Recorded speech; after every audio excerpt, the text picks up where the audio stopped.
Welcome to the deep dive. I'm particularly excited about this one because, well, we're tackling a fascinating earnings report that really presents a classic Wall Street paradox. Hmm. Forget the surface headlines. Figma's Q2 2025 earnings report isn't just about numbers. It's about a company that posted strong operational growth and a surprisingly massive swing to profit, yet still saw its stock take a hit. Yeah, it's quite the puzzle. Exactly. So today we're going to pull apart exactly why. Our mission here is to navigate these results, move beyond those headlines, and really uncover the true drivers of Figma's performance, their financial health, and, management's future outlook. Right. We'll be using a structured five-part framework from our source material to break down the official press release alongside real-time market data. Think of it as peeling back the layers so you can see what's truly going on. And this deep dive into Figma's Q2 earnings is, I think, truly crucial for understanding how a high-growth company is valued by the market, especially right after an IPO. We'll be connecting these reported figures to the broader market expectations and the strategic implications, too. It helps you see the bigger picture beyond just, the quarterly results. Okay, let's jump right in then with slide 1, the at-a-glance scorecard. This is where we get those headline numbers and, of course, the initial market reaction. The big picture first. Exactly. So for Q2 2025, what did Figma report and what was that immediate market response? Yeah. Well, on the revenue front, Figma hit $249.6 million. Mm-hmm. And that figure, interestingly, came in perfectly in line with Wall Street's consensus estimate, also $249.6 million. So far, so good, right? Seems fine, yeah. But then we look at earnings per share, or EPS.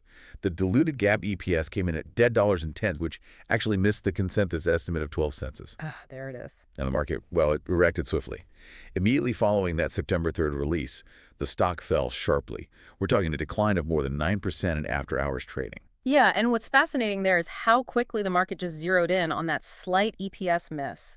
Despite revenue being perfectly in line and, let's be clear, showing strong year-over-year growth, Right. that small miss, coupled with what analysts are calling a valuation-driven sell-off, really took center stage. Valuation-driven, okay. It signals that even strong operational results weren't quite enough, maybe, to justify the stock's already premium post-IPO valuation in the market's eyes. Makes sense. But looking at the core financials, there's a lot of underlying strength. Figma delivered really robust year-over-year revenue growth, 41.0%. That's a jump from $177.2 million to $249.6 million. 41% is significant. It is. And here's where it gets truly eye-catching. Net income.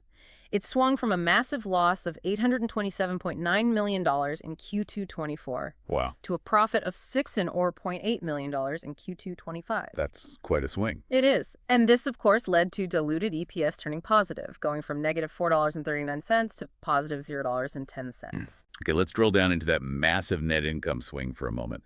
From $800 million loss to a profit. I mean, that's genuinely astounding, but it's also like way over double the revenue growth rate. Exactly. My gut says there's a specific, probably non-operational factor playing a huge role here. What should we be looking for when we see such an outsized shift in profitability like that? You're absolutely right to question that because it's a critical point for really understanding these numbers. The extraordinary growth in net income and EPS is primarily what we'd call an accounting artifact. Oh, okay. If we connect this to the bigger picture, back in Q2 2024, Figma had this massive non-recurring stock-based compensation expense, SBC. It was $858.4 million. $858 million. Just in SBC. Yeah, a huge one-time type charge that severely depressed their reported net income that quarter. Think of it like a one-off, extremely expensive internal event that hit the books hard last year. Gotcha. Now, fast forward to Q2 2025, and that SBC expense was much, much smaller, only $7.3 million. Big difference. Huge. So the absence of that giant prior year expense created an artificially low base for comparison. It makes the year-over-year growth in net income and EPS appear far more dramatic than it truly was from an operational perspective. Right, it's the comparison base that's skewed. Exactly. It's like comparing your golf score today to a round where you played with one hand tied behind your back last year. The improvement looks massive, but it's not really a true reflection of your consistent skill. Good analogy. And speaking of EPS, we're focusing specifically on diluted EPS here. That's crucial because it gives you the most conservative, the most comprehensive view. It factors in all potential shares from options, restricted stock units. Things basic EPS wouldn't capture. Precisely. especially important for a growth company like Figma. It's also important to note that the diluted share count actually increased by 22.7%, went from about 189 million to 232 million shares. So dilution was working against EPS growth. Correct. That puts downward pressure on EPS. And share repurchases. Negligible. Just Yeah. $2.9 million. So this reinforces that the reported profit turnaround was overwhelmingly due to that expense-based shift, not some sudden operational miracle or shrinking the share count. Okay, that makes a lot more sense. So that massive swing to profit was more about a previous anomaly washing out than a sudden leap in operational efficiency. Fundamentally, yes. It really highlights why just relying solely on GAAP numbers can sometimes be misleading, doesn't it? It certainly can. Which brings us perfectly to slide 2, the engine of profitability. This is where we can dive into the real picture of Figma's operational health by looking at their margins. Now, we often see companies report both GAAP and non-GAAP figures. For our listener who follows this space, why is this distinction, this GAAP versus non-GAAP, particularly crucial for a company like Figma? That's a great question, and it really gets to the heart of what we're trying to understand here. If we connect this to the bigger picture, non-GAAP metrics offer a clearer view of, let's say, cash profitability and operational efficiency. Right. GAAP, or generally accepted accounting principles, those are the standard rules, but they often include non-cash items like that huge stock-based comp we just talked about that can obscure a high-growth software company's true core performance. Non-GAAP, or adjusted figures, they strip these kinds of items out to try and show the underlying business health. It's especially relevant for evaluation in this sector. Okay, so let's look at Figma's margins through that lens. Let's do it. For gross margin, the GAAP figures improved significantly from 78% up to 89%. But again, That SBC effect again. exactly, largely due to lower SBC allocation hitting the cost of revenue line this time. However, the non-GAAP gross margin, which strips that out, actually saw slight compression. It moved from 92% down to 90%. 90% is still incredibly high, though. Oh, absolutely. It's exceptionally high, truly elite for software. But that minor decline, that 2-point dip, may reflect some initial costs of increased investment in, say, AI and platform expansion. That's definitely something analysts are keeping a close eye on. Okay, interesting. And what about operating margin? Similar story, but maybe more pronounced. GAAP operating margin made a dramatic recovery from a deeply negative 505%. Whoa. Yeah, up to positive 1%. Again, heavily influenced by that SBC anomaly. But the non-GAAP operating margin, that tells a more stable and, frankly, encouraging story. It expanded to 5% in Q2 2025. That's a solid improvement from 3% in Q2 2024. So a 200 basis point improvement on the adjusted number. Correct. And that 200 basis point expansion is a crucial indicator of positive operating leverage. It shows core operational profits are growing faster than revenues. That points towards a scalable and increasingly efficient business model underneath all the GAAP noise. That distinction between GAAP and non-GAAP really clarifies things. But I wonder, is there ever a risk that companies rely too much on these adjusted figures? Maybe making their operational performance look a little better than it truly is. How do we balance getting that clearer view with, I guess, potential management bias? It's a valid concern, absolutely, and one investor should always keep in mind. While non-GAAP can give us a better apples-to-apples comparison of core operations, consistent scrutiny of what's actually being included or excluded from those adjustments is key. You want to look for consistency in their adjustments over time and compare them to industry peers. For Figma, the specific adjustments they make seem to align pretty well with common practices in high-growth tech. Okay, good to know. So we've seen the operational story unfold. Now let's pivot to the balance sheet. This brings us nicely to slide 4, financial strength and shareholder rewards. How financially strong is Figma, fundamentally, and what strategic choices are they making with their cash? Is it going back to shareholders, or is it all about reinvesting right now? Yeah, this raises that important question for any investor. How robust is their actual foundation? And the answer is Figma maintains a formidable financial position. Okay. As of June 30th, 2025, the company held $1.6 billion in cash, cash equivalents, and marketable securities. That's a substantial cushion, provides significant strategic flexibility. $1.6 billion, okay. And to assess their leverage, their debt-to-equity ratio is very telling. Total liabilities were about $607 million against total stockholders' equity of roughly $1.43 billion. That gives us a calculated debt-to-equity ratio of just 0.43. Oh, wow, it's very low. Very low. It indicates a conservative capital structure, minimal reliance on debt, and really exceptional financial health. This strength provides a critical advantage. It lets them fund growth initiatives like that strategic push into AI we mentioned, and maybe even potential acquisitions without needing to rush out and raise more capital. It really is a fortress balance sheet then. It truly is. Now, when it comes to capital return, well, as a high-growth company, Figma's priority is clearly reinvestment right back into the business. Makes sense at this stage. Share repurchases were negligible, just an $861,000 outflow. That was likely just covering employee tax obligations related to stock vesting, not a strategic move to reduce the share count. Right, not a buyback program per se. Yeah. Exactly. And dividends. No mention in the press release or the cash flow statement. So the conclusion is pretty clear.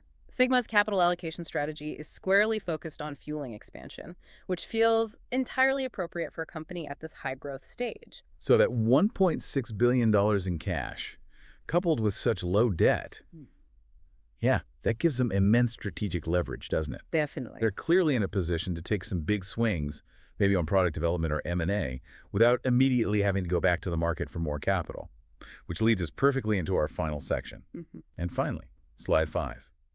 The road ahead management's outlook and key takeaways. We've looked back at the numbers, analyzed their current financial health. Now, what's management's vision for the future?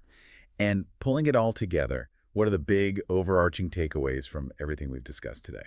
What's fascinating here, I think, is how management's outlook can either reinforce or sometimes even contradict the current quarter's performance and market sentiment. In this case, a significant bright spot in the report was definitely management's confident outlook. For Q3 2025, Figma forecasts revenue between $263 million and $265 million. Okay.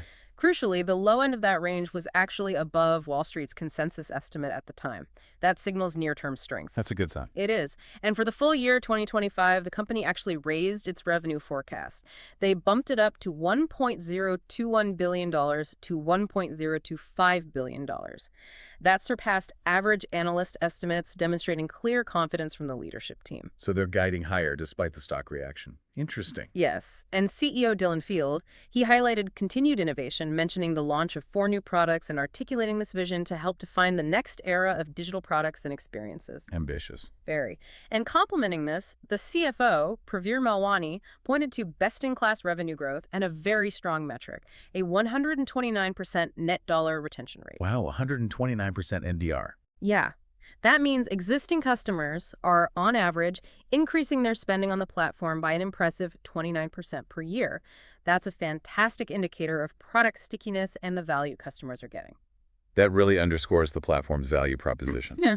Okay, so when we pull all of this together, the past performance, the underlying health, management's future outlook, what are the essential nuggets? The key takeaways you really want our listener to remember from this deep dive? Excellent question. Let's try and distill this down into 4 critical points for you to carry forward. Okay. First, strong growth and guidance collide with valuation reality. Figma delivered an operationally excellent quarter, no doubt. Robust 41% revenue growth, a bullish forecast that actually beat analyst expectations. Right. But the market's sharp negative reaction highlighted that critical disconnect we talked about. The stock was priced, perhaps, for perfection, leading to what looks like a valuation reset. Got it. Valuation context is key. What's second? Second, underlying profitability is healthy, but obscured by gap noise. That headline swing from a huge gap loss to a small profit, largely misleading because of that prior year accounting anomaly, the SBC charge. The true operational story, the one that really matters for assessing the business's health, is found in those non-GAAP metrics. And those figures reveal a healthy, profitable business that's steadily improving its efficiency. Remember that non-GAAP operating margin expanding from 3% to 5% year over year. Yeah, the operating leverage. Exactly. It demonstrates a scalable, sustainable business model that's actually strengthening over time, underneath all that noise. Okay, healthy core. Just watch the adjustments. Third takeaway. Third, the AI strategy is a high-stakes bet on growth over near-term margins. Management has clearly planted their flag. AI is core to Figma's future growth strategy. This means heavy investment in new products, new features, Right. which presents a significant opportunity to widen their competitive advantage. However, this strategy is expected to put some pressure on the company's, frankly, elite gross margins in the near term. So invest now for future dominance, maybe at the cost of some margin points today. That's the trade-off. It's effectively asking investors to fund a period of intense investment in exchange for the promise of greater long-term market leadership and, eventually, profitability. Makes sense. And the fourth key takeaway. And fourth, a fortress balance sheet provides a critical strategic advantage. We touched on this. With $1.6 billion in cash and minimal debt, Figma operates from a position of immense financial strength.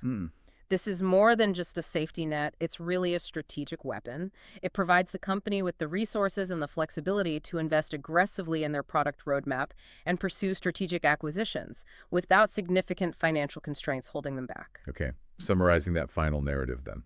The final narrative here is that Figma's first public earnings report presented this paradox. Strong operational performance met with a falling stock price, largely due to that high pre-existing valuation. For investors, the path forward requires looking past those short-term market reactions to the underlying fundamentals. Figma's operational strength and financial health seem clear, but the company now has to embark on this challenging journey of growing into its premium valuation while executing a capital-intensive AI strategy. That strategy will likely test its profitability in the quarters ahead. That's a powerful summary, and it leaves us with a great thought. So the question for you, the listener, is, can Figma grow into its premium valuation while executing this really capital-intensive AI strategy in the quarters ahead? It's definitely a challenging journey and one certainly worth watching. We've covered a lot today, from the headline numbers and that fascinating EPS anomaly we unpacked to Figma's strong financial health and their high-stakes AI strategy. Hopefully, understanding these layers helps you move beyond the daily headlines and truly grasp what's happening with the company. Absolutely. And analyzing earnings with a consistent framework like we've done today really empowers you to identify those underlying drivers, assess the financial health, and truly understand management's outlook. It's a repeatable method, for deeper investment understanding that you can apply again and again. Well said. Before we sign off, just a quick but important reminder. This deep dive is strictly for informational purposes only. It does not constitute financial, investment, legal, or tax advice. Always do your own research, and please consult a qualified professional before making any decisions. And please also note this analysis was generated by an AI model, integrating company and market data. While designed for accuracy, independent verification of all information, including financial data and calculations, is always recommended. Like and subscribe to StockAnalytics.ai.